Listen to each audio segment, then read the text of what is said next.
Se apreende terceiro jovem suspeito de participar de homicídio em clínica de recuperação. Golpe dos nudes. Envio de mensagens com fotos íntimas dá lugar a ameaças e extorsões. Saúde de idoso internado na UPA piora e nada de vaga em hospital sair. Poeira na estrada. Sem visibilidade, motoristas batem de frente na estrada que liga Patos de Minas a Alagoas. De novo, o caminhão arrasta fiação no centro de Patos de Minas. Fornecimento de água também é problema em Lagoa Formosa. Moradores do Sebastião Amorim querem que Copasa explique a inundação da casa depois de água chegar com pressão. Semana será marcada por chuva, mas de baixa intensidade. Tem análise da notícia e muito mais. No ar, o NTV News.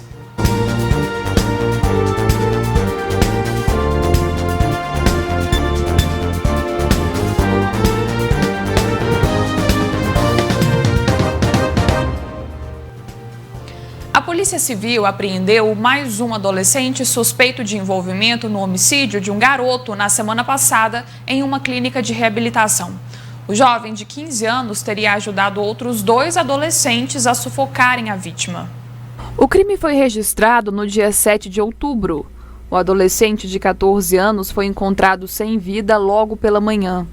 2 colegas teriam confessado o crime e foram apreendidos. Mas nesta terça-feira, a Polícia Civil representou pela internação provisória de mais um adolescente. Foi feito flagrante e, a partir do momento que nós recebemos, foram realizadas diversas diligências, onde se apurou que um terceiro menor também estava envolvido na morte do adolescente. O que se provou foi que todos tiveram participação ativa. Um deu um mata-leão, 2 seguraram, pegaram um pedaço de pau e pressionaram contra a garganta da vítima, colocaram um travesseiro no rosto para ter certeza que ele já estava morto. Então, praticaram atos de execução mesmo para que cometesse um homicídio. A polícia também apurou o que teria motivado o crime. Segundo a delegada, discussões por motivos fúteis e um possível abuso sexual envolvendo um outro interno, também menor. Segundo restou apurado, eles não tinham uma boa convivência com a vítima. Coisas assim, menores. A vítima teria furtado um par de tênis de um deles, deveria 5 pacotes de bolacha, 2 litros de leite de outro. Então, assim, pequenas desavenças, até que o motivo final teria sido o possível abuso sexual que a vítima teria cometido num interno que tem problemas mentais. E aí eles tomaram as dores da vítima do abuso sexual e resolveram, então, matar a vítima. A história se desdobra. Sobre esse abuso, a PC se depara com alguns empecilhos que dificultam a investigação.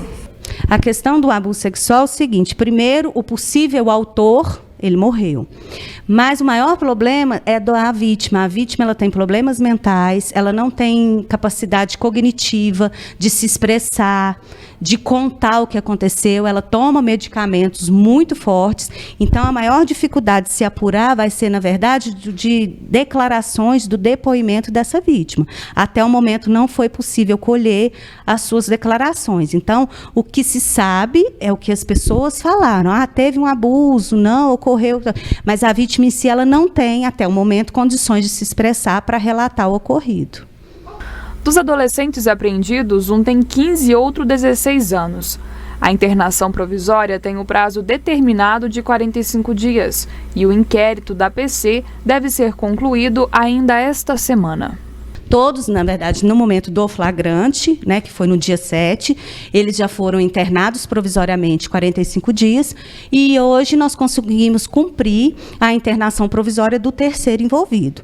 Então, essa internação é provisória, o procedimento será concluído essa semana e enviado à Justiça para apuração e provavelmente já a sentença definitiva. Um convite de amizade pelas redes sociais e o início de uma troca de mensagens.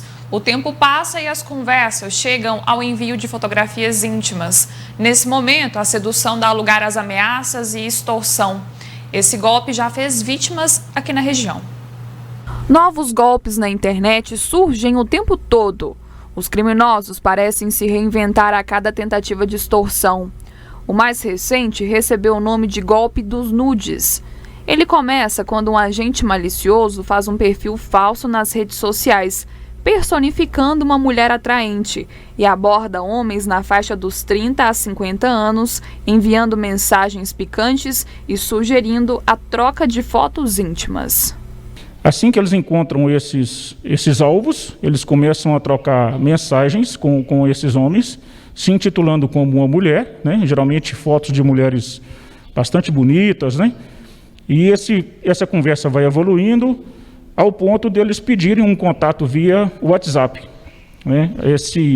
Esse homem então fornece esse contato para que eles possam conversar com mais tranquilidade, né? Mais abertamente, e essa evolução chega ao ponto de essa então mulher se oferecer a mandar fotos íntimas para ele e também pedindo fotos íntimas dele. E aí, a partir desse momento, eles começam a trocar, né, fotos, vídeos íntimos. Em dado momento, entra uma terceira pessoa nessa jogada que se intitula como pai, dizendo que essa mulher, na verdade, é menor de idade, e dizendo que ela está com problemas psicológicos devido a essas conversas, às fotos que foram trocadas, e começam a pedir dinheiro para efetivar, para poder fazer um tratamento com essa mulher. Segundo a PM, casos já foram registrados em Patos de Minas. Neles, há a possibilidade da ocorrência de 2 crimes, a extorsão e a pedofilia.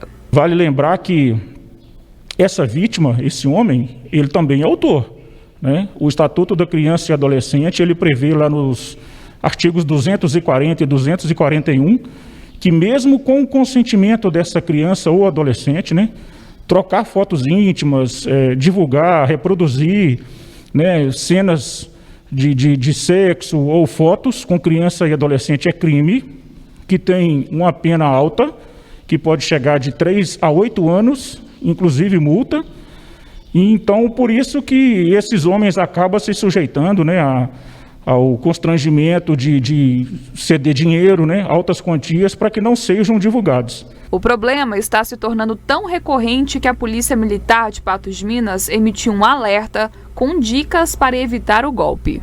O primeiro alerta é você conversar nas redes sociais com quem você conhece, né?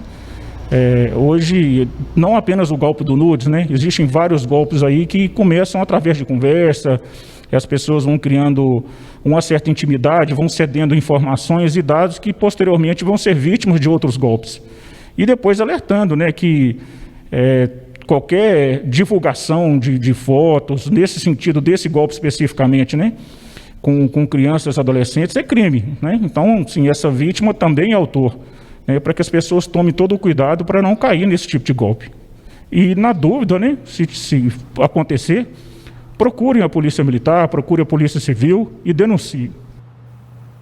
Na sequência, aqui no News, o balanço do feriadão na PRF. Poeira na estrada, sem visibilidade, motoristas batem de frente na estrada que liga Patos de Minas a Alagoas. E saúde de idoso internado na UPA se complica e nada de vaga em hospital sair.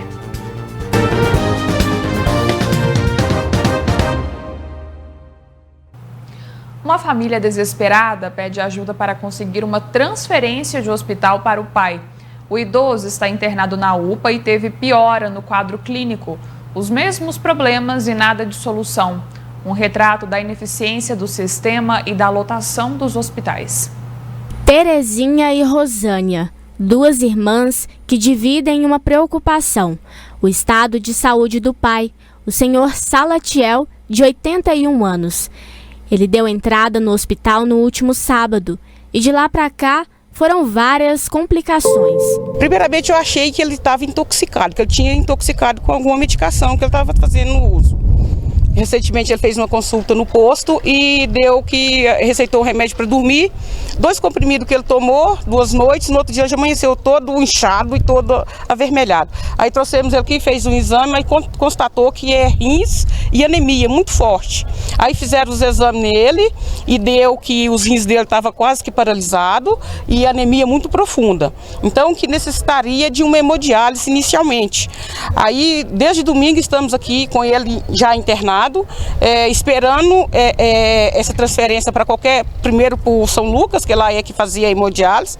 Aí não saindo a vaga, eles aqui começam a iniciar o tratamento aqui mesmo com o recurso deles, né?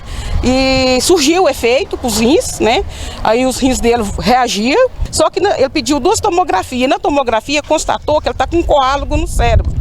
Aí ele está com uma perturbação mental devido a esse coágulo, que está comprimindo o cérebro dele e faz com que ele fique perturbado. Não lembra quem somos nós, não sabe onde está e não fala coisa com coisa. E isso também está causando a fragilidade corporal dele. Ele não tem força de resistir em pé porque ele não se alimenta devido à academia muito forte. Aí o médico falou que tinha que transferir para o neurologista, mas ela falou assim que não tinha tanta necessidade, que os remédios que ela estava dando aqui é o mesmo que eles iam dar lá. Então que estava fazendo efeito esse tratamento. Mas aí agora ela falou que ele tem que fazer uma transfusão de sangue, porque a anemia dele está muito forte. Agora com anemia, problemas nos rins e com pneumonia, Salatiel José Olímpio precisa de uma transfusão de sangue, que só pode ser feita em outro hospital.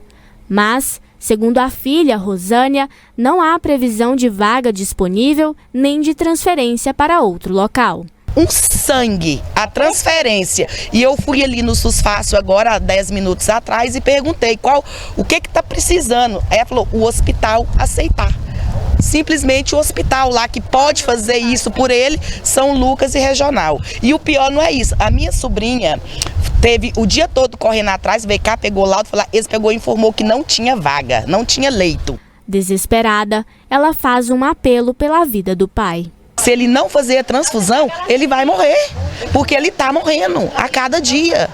Ele está morrendo, você olha no olho dele, parece que ele está te pedindo, socorro, me ajuda, cuida de mim, porque já não é mais o meu pai, que até sexta-feira chegou aqui andando, caminhando, falando, meio confuso, mas ainda estava. Agora não fica de pé, nem conhece mais a gente, e tudo por falta de uma transfusão. Então, pelo amor de Deus, gente, eu vou fazer um apelo.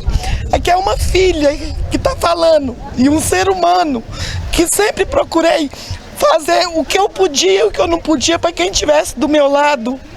Então eu imploro, pelo amor de Deus, dá uma chance do meu pai viver. Ele ainda não acabou de seguir o caminho dele, cumprir o caminho dele, ainda não. Ele ainda tem muita coisa para fazer aqui por nós. E a gente não quer perder ele. E a vida dele depende dessa transferência para ele fazer a transfusão de sangue. Nós solicitamos uma resposta à Secretaria Municipal de Saúde de Patos de Minas e até o momento não tivemos nenhuma resposta sobre o caso do seu Salatiel. A poeira na estrada que liga Patos de Minas ao distrito de Alagoas foi a causa de um acidente na noite desta segunda-feira. 2 carros bateram de frente, 2 pessoas ficaram feridas. O acidente aconteceu na noite de segunda-feira por volta das 7h30 na estrada que liga Patos de Minas ao distrito de Alagoas. De acordo com o boletim de ocorrência, a polícia militar estava na rua Joaquim Fubá quando foi informada de que as vítimas haviam sido socorridas pelo SAMU. Ainda segundo a PM, o motorista do carro seguia sentido Alagoas a Patos de Minas, quando, em determinado momento, teve a visão prejudicada e sentiu um impacto na parte frontal do veículo, percebendo se tratar de uma motocicleta. O condutor da moto foi conduzido ao Hospital Regional de Patos de Minas, junto com a esposa, que estava na garupa da moto. Lá, foi constatado que ele sofreu fratura no braço direito, escoriações no ombro, mãos e ainda há suspeita de fratura no quadril e nariz. Ele também apresentava confusão mental. Já a esposa do motociclista se queixava de dores no quadril, tórax, tornozelos e pés. O condutor do carro teria saído do local em um guincho. Dessa forma, o condutor do carro foi preso e conduzido para a Delegacia de Polícia Civil de Patos de Minas.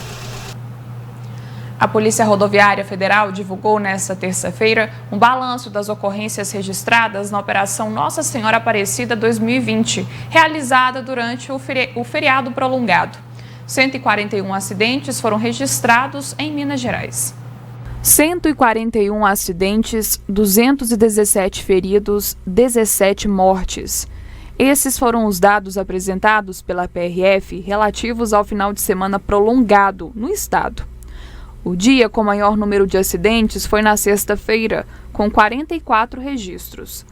Esse dado foi caindo ao longo dos dias, 36 no sábado, 31 no domingo e 29 na segunda-feira. A fiscalização foi reforçada no período e os agentes flagraram muitas irregularidades e situações de imprudência. 380 pessoas estavam sem cinto de segurança e 36 crianças sem usar a cadeirinha. Além disso, 510 multas foram feitas por ultrapassagem em local proibido. Na sequência, futebol. Jogadores aproveitam chances no Galo e ganham confiança de Sampaoli. Humberto Luzer pode ser a aposta do Cruzeiro para o comando do time.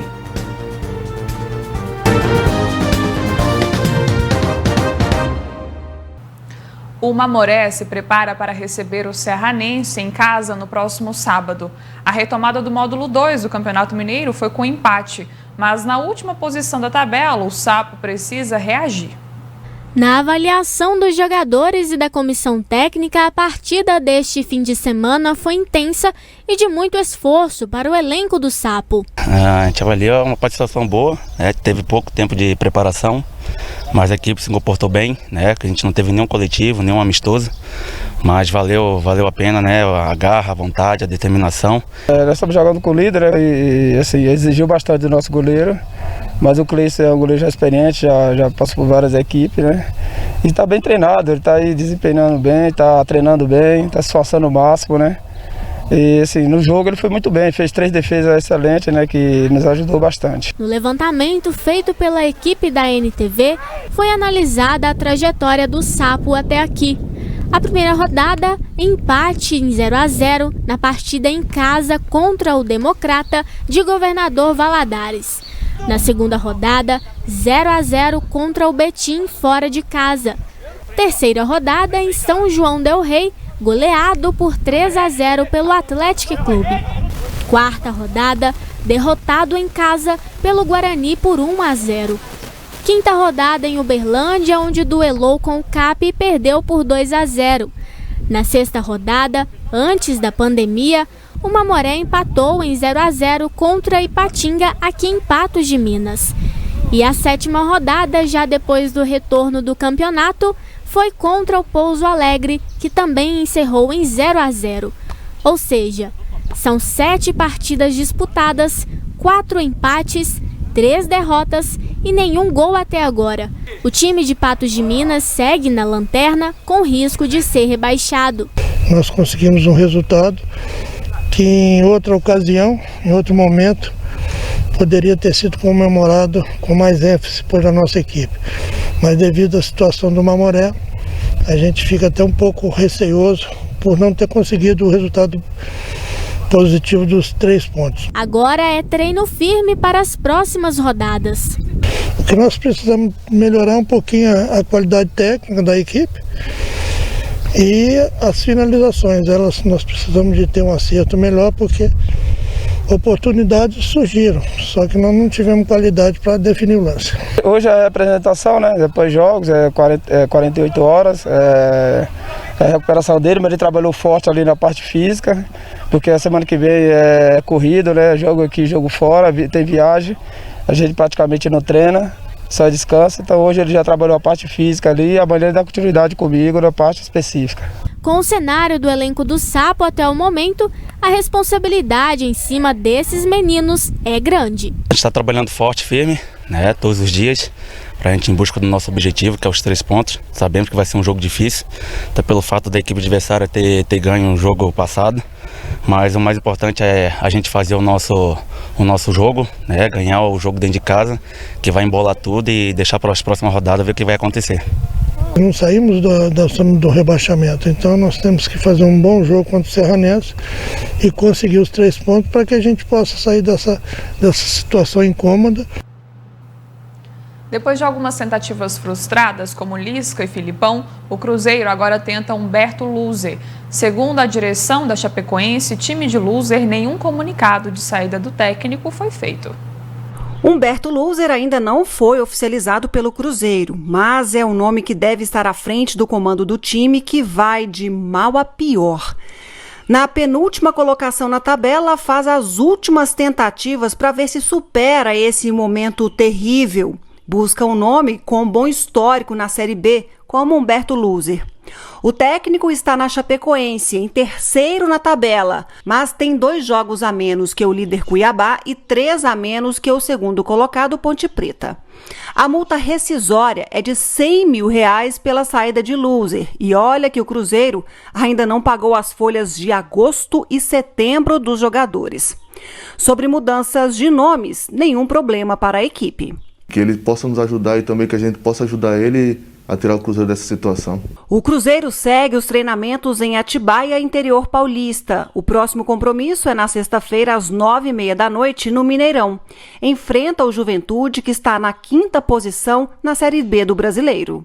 Que a gente possa aproveitar bem essa semana aqui no hotel, aqui, Campo Bom, instalação boa, que a gente possa aproveitar da melhor forma possível e fazer um belo jogo contra o Juventude em casa. Que a gente possa conversar bem nos treinamentos e que a gente possa chegar no jogo e fazer o que a gente faz nos treinamentos e vamos ter a confiança e fazer no jogo que possa sair os gols. Luzer ainda é uma especulação, mas o Cruzeiro precisa com urgência resolver esse e tantos problemas do clube.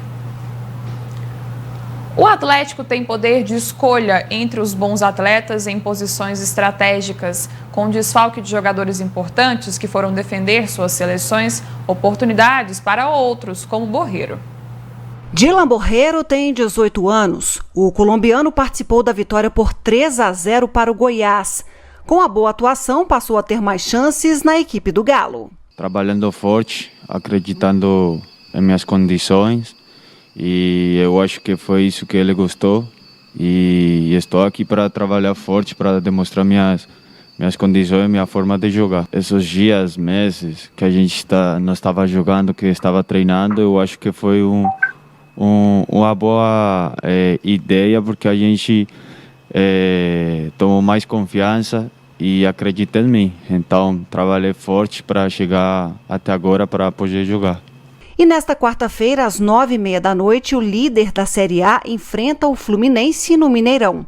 O Galo quer manter a invencibilidade em casa. A gente sabe que, como em fora ou em casa, a gente sempre vai ir em cima dele e vai a trabalhar forte para o time sempre ser um time não fácil. Que os caras cheguem aqui sempre que vou jogar contra o Atlético. Aí a gente tem que saber essa liderança que a gente tem e colocar no jogo, né? Na sequência, aqui no NTV News, vamos falar de coronavírus. O Estado diz que Patos de Minas registrou mais 2 mortes. Prefeitura diz que é uma. E, de novo, caminhão arrasta fiação no centro de Patos de Minas.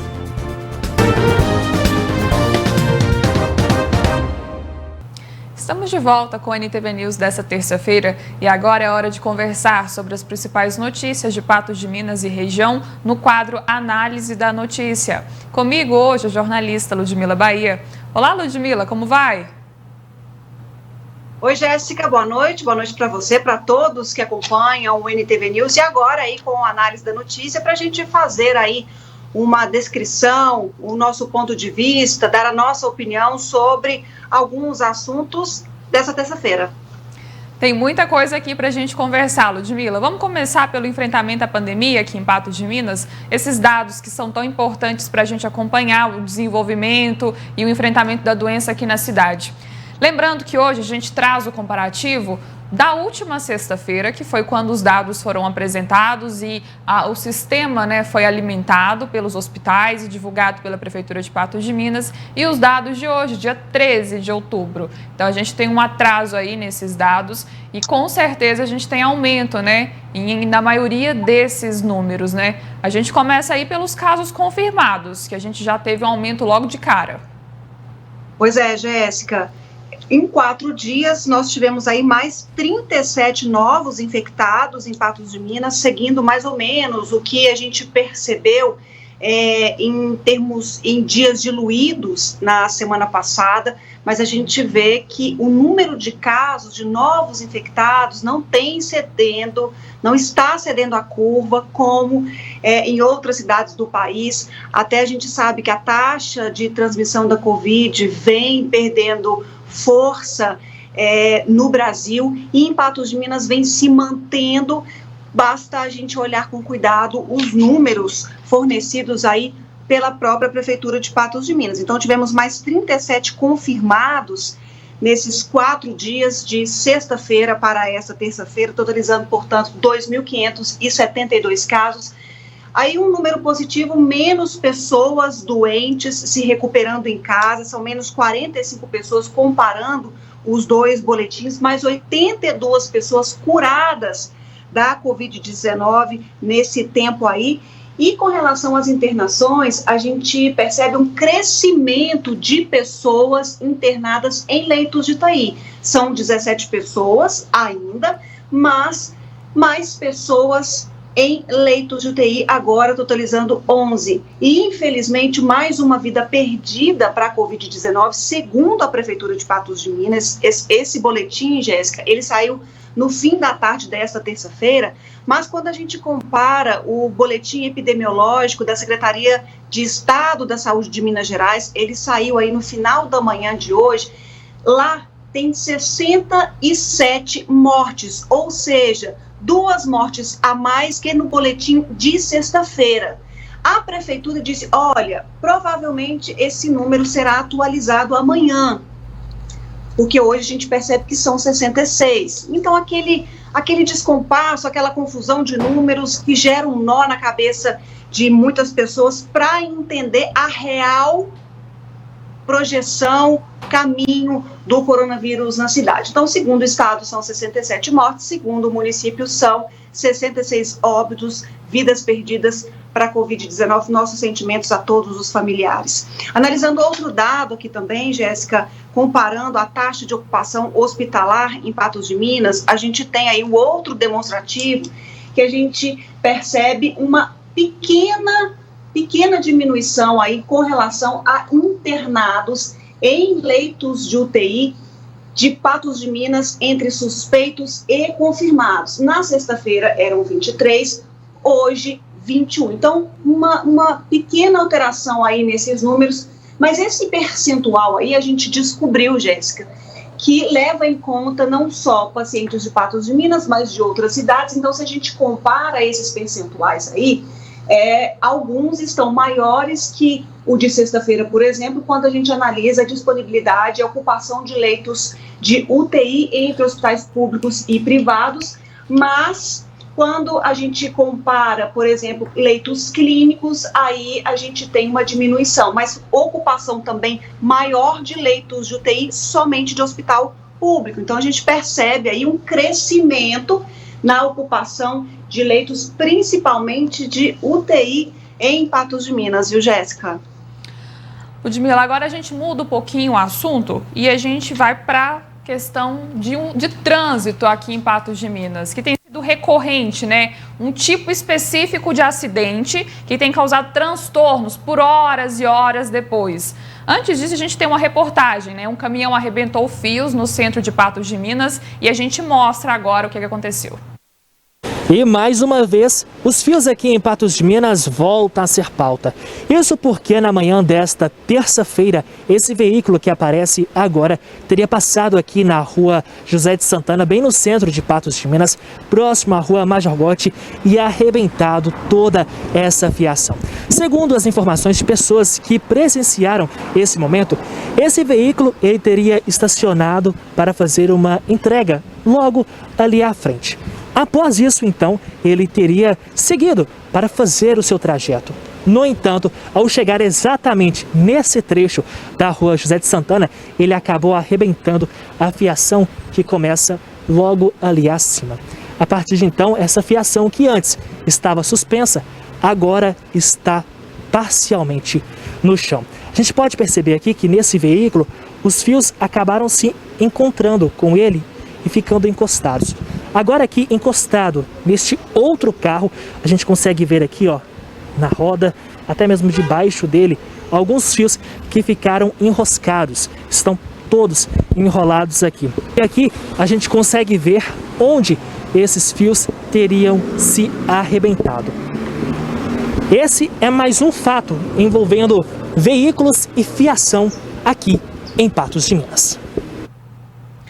Ludmila, se eu não estiver muito enganada, eu acho que foi pelo menos um acidente a cada semana, né? E é transtorno para o consumidor que tem o serviço de internet, de telefone interrompido, para as pessoas que passam pelo local, que se arriscam em meio a essa fiação, de que outros acidentes ainda possam acontecer. Até mesmo no primeiro deles, a nossa equipe flagrou o exato momento em que um pedestre acabou caindo, né, em meio à fiação e se machucou.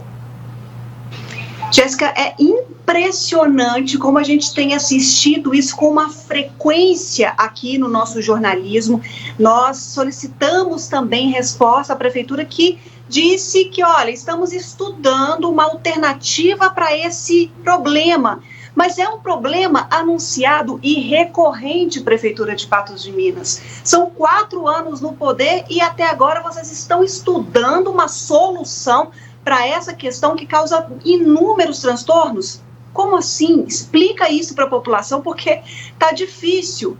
Na semana passada, flagramos a mesma situação, sim, Jéssica. Como você bem lembrou aí, a gente mostrou há poucas semanas também um caminhão que saiu destruindo a fiação toda em Patos de Minas, porque não tem uma placa, não tem uma alternativa de trânsito, não tem uma instrução para os motoristas. Enquanto isso acontece, tudo isso aí que nós estamos vendo e parece que está tudo normal, não está.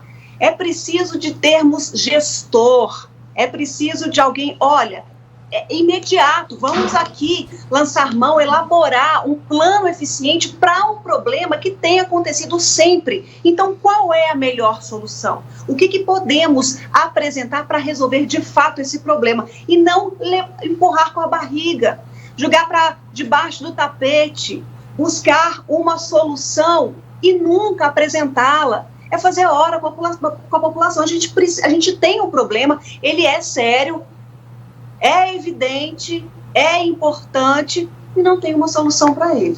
Aí a gente espera sei lá o que, viu, Jéssica? Até quando a gente vai esperar e até quando todas as pessoas, né, dessa área vão ser prejudicadas, já que está acontecendo praticamente toda semana. Ludmila, a gente vai para o intervalo, daqui a pouquinho a gente volta conversando mais aqui no NTV News.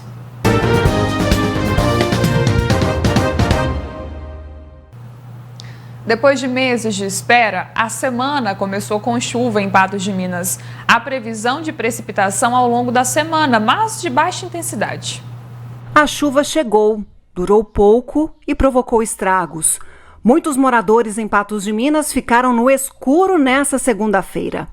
A CEMIG justifica as interrupções devido às descargas elétricas. E há previsão de mais chuva no decorrer dessa semana, mas de baixa intensidade. A intensidade da chuva ela é medida em milímetros por hora, ou seja, a quantidade que chove na unidade de tempo. A previsão que nós temos para essa semana é que as chuvas sejam de curta duração, mas de baixa intensidade. Então também não são intensidades muito elevadas.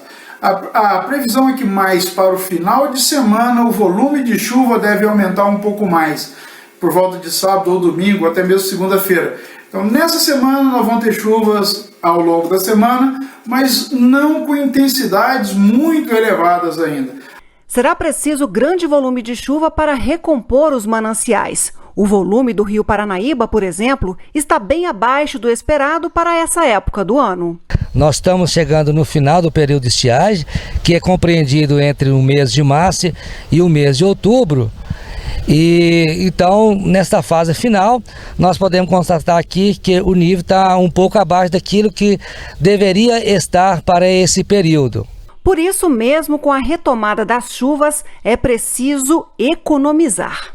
Nessa época do ano é a época em que nós temos a água no solo mais baixa, porque apesar de começar as chuvas agora, ainda não tem volume suficiente para repor a água no solo. Então os mananciais continuam baixos, a economia de água continua sendo necessária, porque nós temos aí, essa época, o menor volume de água sendo registrado nos mananciais. E o importante agora é nós conseguirmos segurar o máximo de água nas partes mais altas para que ele reponha o mais rápido possível esse volume no solo. É o que nós chamamos de água disponível no solo.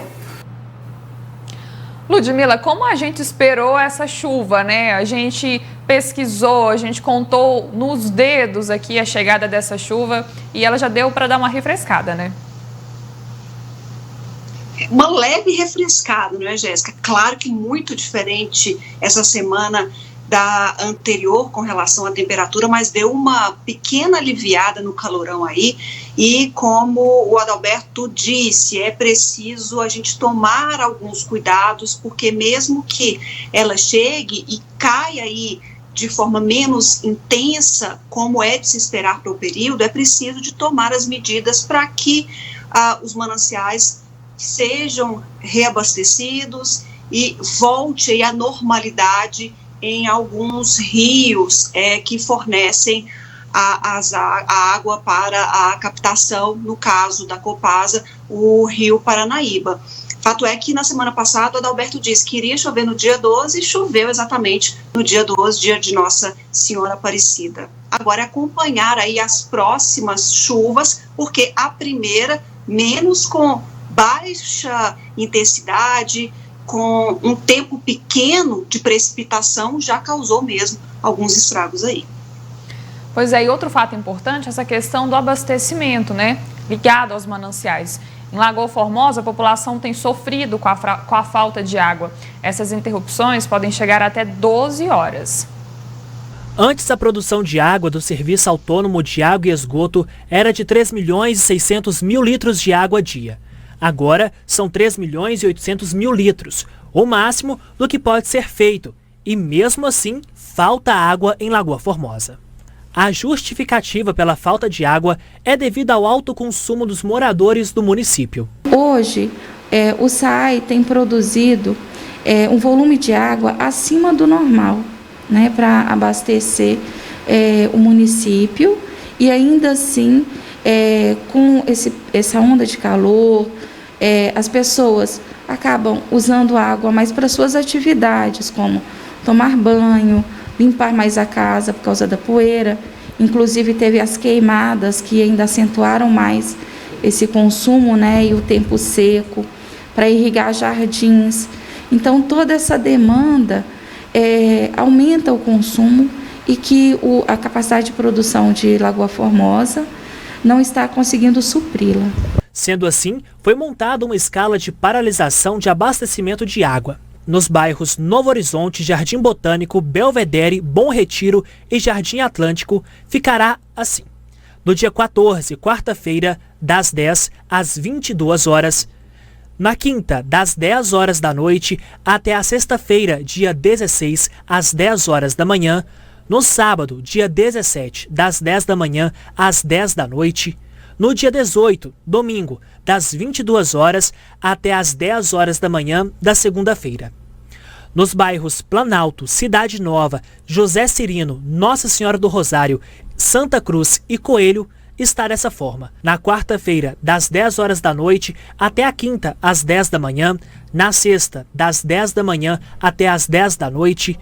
No sábado, dia 17, das 22 horas até as 10 horas da manhã de domingo, e na segunda-feira, dia 19, das 10 da manhã às 10 da noite. Nos bairros Centro, Babilônia, Bela Vista e Ginásio, na quinta-feira, das 10 da manhã às 10 da noite, no dia 16, das 10 da noite até as 10 horas da manhã de sábado, no domingo, dia 18, das 10 da manhã às 22 horas, no dia 19, das 22 horas até as 10 horas da manhã da terça-feira, dia 20. Nós estabelecemos paralisações programadas, de forma que a água chegue até a população em períodos determinados e que a população também conheça o momento em que a água vai ser fechada.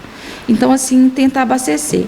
Mas é claro que com a população colaborando, fazendo um uso mais consciente, né, a gente pode antecipar a reabertura, né, ou não fechar certos bairros, ou, na verdade, os bairros, né? Então, a gente está trabalhando com uma escala de fornecimento de água por 24 horas e paralisação por 12 horas. Outro fator que poderia ajudar no abastecimento e assim evitar a falta de água seria a utilização da represa Novida Vieira de Lima, que corresponde a 32 hectares de extensão com água. Mas por falta de recurso, o lugar ainda não foi habilitado.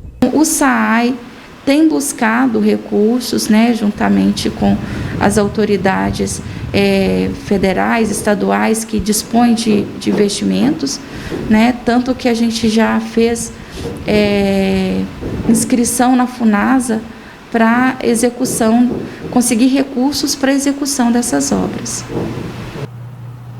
Ludmila, as tabelas têm que ser cumpridas, né? Até porque a gente mostrou, né, na semana passada a dificuldade com que muitos moradores de Lagoa Formosa enfrentaram ao longo da semana por essa questão do abastecimento de água. Horas e horas sem água, chegar em casa, sem as pessoas conseguirem programar o dia, programar as tarefas.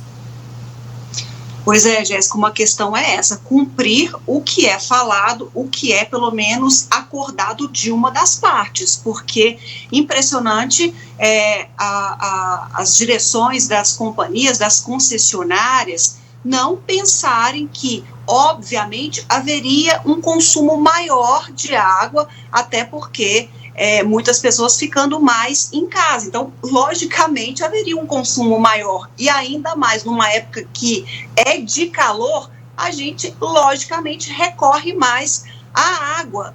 Então, era uma solução, era uma questão que já teria que ter sido estudada lá atrás. Aí, agora, em meio ao problema, é aquela coisa, vamos tentar resolver, e fica realmente muito difícil. E aí, de novo, a gente vê aí uma gestão atropelada, sem prever algumas coisas óbvias nesse período. Então, uma coisa é cumprir também esse acordo, porque o que a gente viu na semana passada eram os moradores reclamando da SAAI, que dispôs os horários, mas não cumpria. Acabava ou retornava a água em horários diferentes do que havia sido proposto. E eu imagino ficar 12 horas. É claro que muitos moradores, a gente sabe que ficaram mais tempo sem água, mas 12 horas sem água é uma tarefa e tanto. E nada, não tem nenhuma solução paliativa. Então é engolir isso aí, até sabe-se lá quando isso vai acontecer. Então, Jéssica, são questões aí que incomodam e muito. E aí a gente fica olhando esse discurso, esse apelo pela conscientização do uso racional da água. Se nem tem água, como pedir o uso racional? Quando chega ali, a pessoa tem tanto trabalho a fazer, tem tanto trabalho acumulado a fazer, que nem dá tempo aí de fazer esse abuso do uso da água, pelo menos assim a gente imagina. Então é hora de mostrar eficiência urgente na entrega desse serviço. Vamos girar um pouquinho o assunto agora e ainda falando sobre esses problemas relacionados ao abastecimento, só porque agora a situação é um pouquinho diferente. Ontem nós mostramos aqui no NTV News a situação de uma residência no bairro Sebastião Amorim, que foi completamente inundada depois da água chegar com muita pressão na tubulação. A Copasa disse ao jornalismo que iria avaliar o problema nessa manhã dessa terça-feira.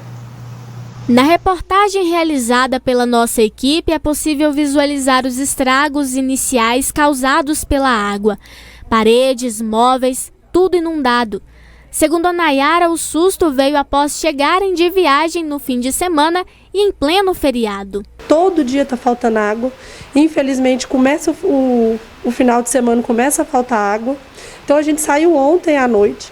Hoje, quando eu retornei, minha casa estava toda inundada, como vocês viram aqui, cheio de água, meus móveis tudo novo, que estragou tudo, meu sofá, tudo, molhou tudo. Na verdade, essa peça aqui, quando a caixa enche, ela faz esse movimento que é para cessar, né, o enchimento da caixa.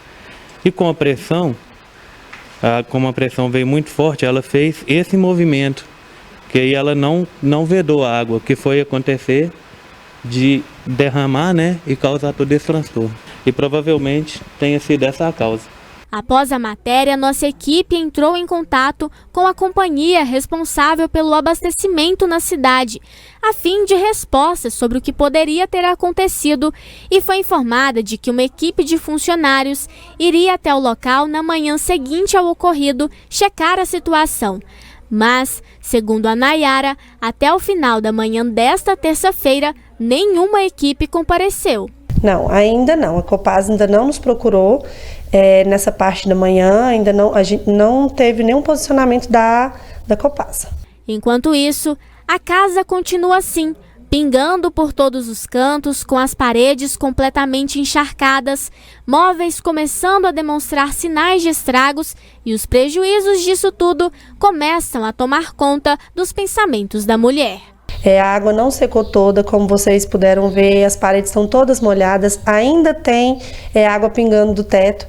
Eu tive que sair, né, com a minha família, a gente dormiu fora, a gente vai ter que dormir durante essa semana, porque eu não posso mexer com nenhuma parte elétrica, porque molhou tudo.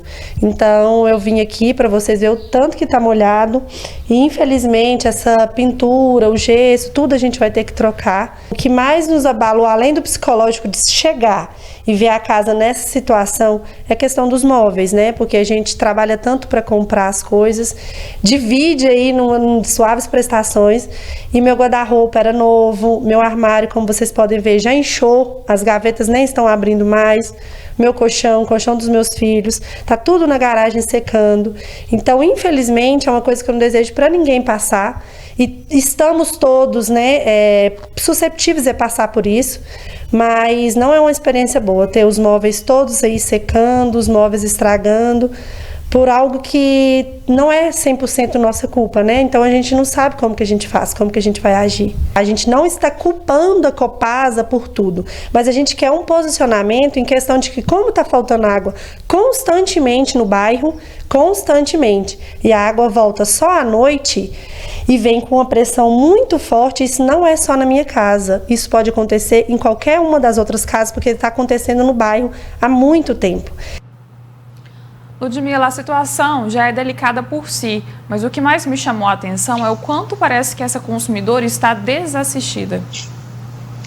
Completamente, e perdida no que fazer, não é, Jéssica? Não é para menos numa situação como essa. Imagina você chegar em casa e de repente descobrir que perdeu tudo. Você sair de casa sem água, aí você volta com água, mas água por todos os cômodos da casa, caindo por todos os lados. É desesperador mesmo o que a Nayara viveu. E eu liguei para ela, ela me disse que a Copasa foi à residência na tarde dessa terça-feira. O comunicado dizia ao jornalismo da NTV que a companhia iria pela manhã, mas foi às 4 da tarde que os técnicos estiveram na casa dela para avaliar toda a situação. E aí, Jéssica, foi dito a ela que não é nenhum problema da Copasa o que aconteceu na residência dela, tá? Que essa inundação, ela deveria tratar aí com o dono da casa, já que essa família mora de aluguel nessa casa aí no Sebastião Amorim. E aí uma questão que a moradora argumentou com o técnico da Copasa naquele momento é que isso aí teria sido provocado justamente por conta do que ela falou na matéria ali, da pressão da água, desse excesso de água ali, e aí, como a gente até viu um especialista ali contando o que poderia ter acontecido naquele momento. Mas a Copasa disse, olha, comigo não tem nenhum problema, a pressão da água aqui está normal nesse momento. E a Nayara disse, olha, eu sei que está normal, porque o problema não é agora que foi ocasionado, a gente está falando de um problema que ocorreu ontem, então a gente tem um lapso aí de quase ou de 24 horas da ocorrência. É claro que vai dar diferente. E ficou nesse impasse, mas a família, Nayara, o marido, fizeram um boletim de ocorrência e devem avançar aí na busca de uma resposta, porque foram muitas perdas. Com toda certeza. Tomara que a situação se resolva, né? A gente torce por isso. Com certeza, a gente espera sim, viu, Jéssica? Ludmila, muito obrigada pelas informações, pelo bate-papo na edição de hoje do NTV News. Obrigada, Jéssica. Eu volto amanhã um pouco mais cedo, às 18 horas, no Espaço Feminino, que vai falar de um projeto super bacana de harmonização facial aí, para quem gosta de beleza, para quem gosta de se cuidar. A gente vai falar também, Jéssica, sobre esse mundo ilusório, muitas vezes, da rede social. A gente compra aí casais perfeitos, vidas magníficas, mas a gente, às vezes, não se dá conta dos inúmeros problemas dessas vidas plastificadas e do que as pessoas querem passar nesse mundo que talvez não seja exatamente a realidade, até mesmo aí dos mais famosos, dos mais ricos. A gente vai falar um pouquinho disso também a partir das 18 horas no Espaço Feminino. Obrigada a você pela companhia, a todos que acompanharam o nosso NTV News. Beijo para todo mundo, fiquem com Deus. Tchau, tchau. Pois é, a gente fica por aqui, mas não se esqueça que mais informações você confere também pelo portal Pato Já. Eu volto amanhã às 19 horas e te aguardo. Boa noite.